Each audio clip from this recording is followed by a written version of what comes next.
Subscribe now and press the bell icon. Never miss an update from All-in-One for VI, this YouTube channel. If you like this video, share your friends and family. Write your feedback in comment box.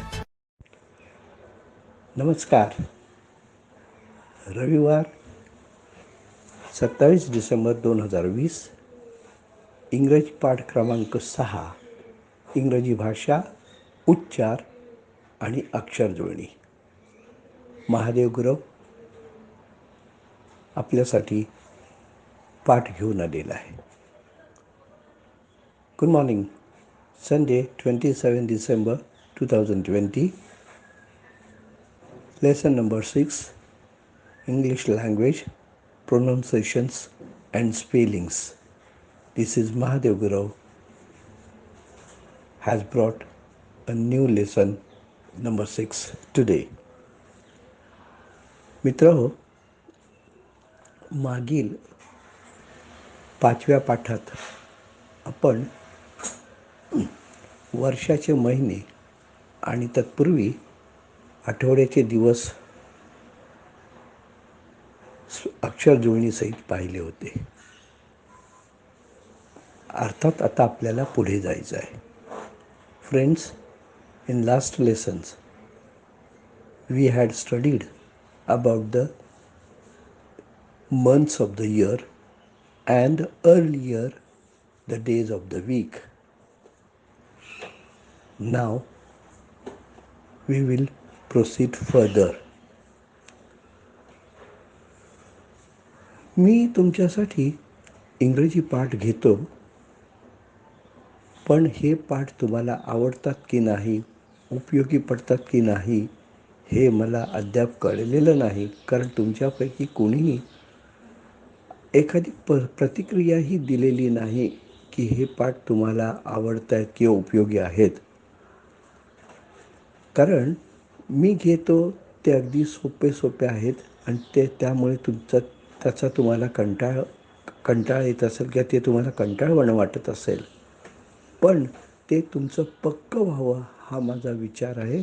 आणि मला असं वाटतं की इंग्रजी भाषेतील उच्चार आणि spelling पक्क्या झाल्या तर तुमच्या इंग्रजीला बरं होईल. Friends, I have been taking the lessons with very simple spellings, days, months, etc. I have been purposely taking these lessons with you so easy and simple, which you know it very well. Therefore, you may be thinking or being bored of it, but I want you to be perfect one in the English pronunciations, spellings, which will help you to make your English better. So, either of you gives your comments on whether do you like my lessons or not. Otherwise, I will discontinue these lessons.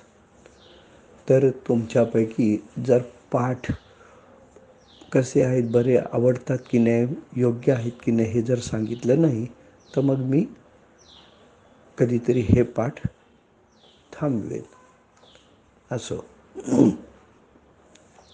लक्षात घ्या, मी वारंवार सांगतोय, इंग्रजी भाषेत उच्चार, spellings याला खूप महत्त्व आहे. आणि हे तुम्ही केलंत तर तुम्हाला तुमची इंग्रजी सोपी होईल. I warn you now and then that take care of English pronunciations, spellings. If you take the care of proper pronunciations and spellings, it will be better for your English to improve. आता आज मी कविता घेणार आहे या पाठात. 6व्या पाठात आज मी कविता घेणार आहे आणि तिचा मतितार्थ किंवा तुम्हाला साधारण सार सांगणार आहे. ओळ आणि ओळ किंवा शब्दांनी शब्दाचा अर्थ सांगणार नाही, कारण अजून त्या पायरीपर्यंत मी आलेलो नाही. त्यामुळे मी केवळ एकंदरीत अर्थ सांगणार आहे आणि तुम्हाला ती कविता म्हणजे त्याचे उच्चार तुम्ही लक्षात घ्यायचे आहेत. In this 6th lesson I have been studying, or rather taking a small poem which will be explained you in overall, not line by line or word by word, because I have not come up to that step. So I will just give you overall meaning. आता साधी कविता घ्या. तुमच्या लक्षात येते ना, कविता मी घेतोय तुमच्या उच्चारासाठी, त्यामुळे तिकडे लक्ष द्यायचे तुम्ही. Rain rain go away, come again another day, little Johnny wants to play. Rain rain go away. आता लक्षात घ्या, रेन RAIN रेन. रेन म्हणजे पाऊस अथवा पाऊस पडणे. लक्षात घ्या, रेन म्हणजे पाऊस अथवा पाऊस पडणे. गो GO गो, जा, जाणे. अवे दूर, AWAY अवे म्हणजे दूर. कम COME कम म्हणजे येणे. अगेन AGAIN अगेन म्हणजे पुन्हा, पुन्हा, पुन्हा, अगेन.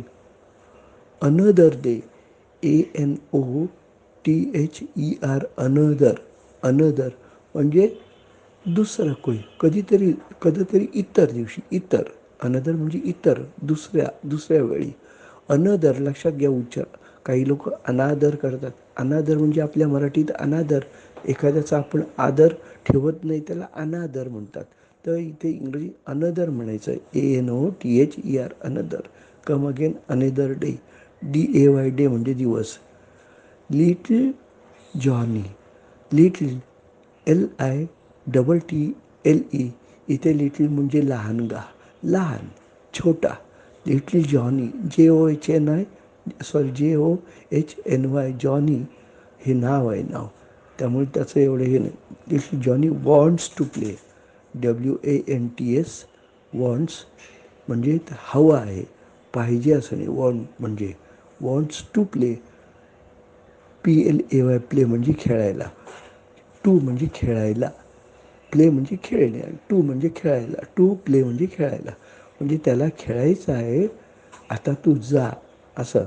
थोडक्यात कवितेचा अर्थ आहे. मी एकदा कविता परत म्हणतो, लक्षात घ्या. Rain rain go away, come again another day, little Johnny wants to play. म्हणजे पावसा तू आता जा. म्हणजे एक आई आपल्या बाळासाठी असं म्हणण्याची मी कल्पना करतो आहे. एक आई आपल्या मुलाला खेळायला हवं आहे म्हणून तो पावसाला सांगते, कारण पाऊस असल्यामुळे त्याला बाहेर खेळता येत नाही या मैदानात. म्हणून पावसा तू आता दूर जा. गो अवे, दूर जा. कम अगेन अनदर डे, इतर दिवशी तू कधीतरी इतर दिवशी ये, पुन्हा ये. का? Little Johnny wants to play म्हणजे माझा लहानगा जॉनी जो आहे त्याला खेळायचं आहे, त्यामुळे तू आता जा. तेव्हा या सगळ्या स्पेलिंग्स आणि उच्चार तुम्ही लक्षात घ्या आणि मिनिंग देखील. So I just explained the meaning as well as spellings of the poem. Though this poem is very small but meaningful, so Be remember it.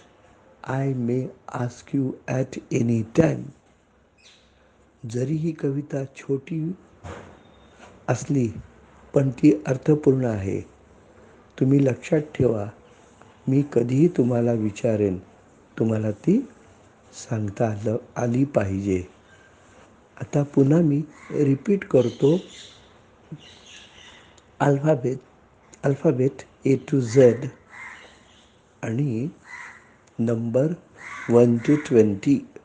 Alphabet A, B, C, D, E, F, G, H, I, J, K, L, M, N, O, P, Q, R, S, T, U, V, W, X, Y, Z. तर हे alphabet झाले.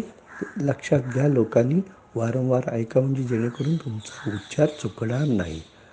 नाव numbers 1, 2, 3, 4, 5, 6, 7, 8, 9, 10, 11, 12, 13, 14, 15, 16, 17, 18, 19, 20. तर अशा प्रकारे हा पाठ इथे आज मी समाप्त करतो. आणि मात्र आतापर्यंत झालेल्या सर्व पाठातील सगळा अभ्यास तुम्ही परत ऐका, लक्षात घ्या आणि तो चांगला मनात ठेवा. So friends, I will stop this lesson today, but so far whatever I have taken in all these 6 lessons, better you remember all and keep it in mind, rather learn by heart. ठीक आहे. तर तोपर्यंत भेटू आपण पुढच्या पाठात, पाठ क्रमांक 7. नमस्कार.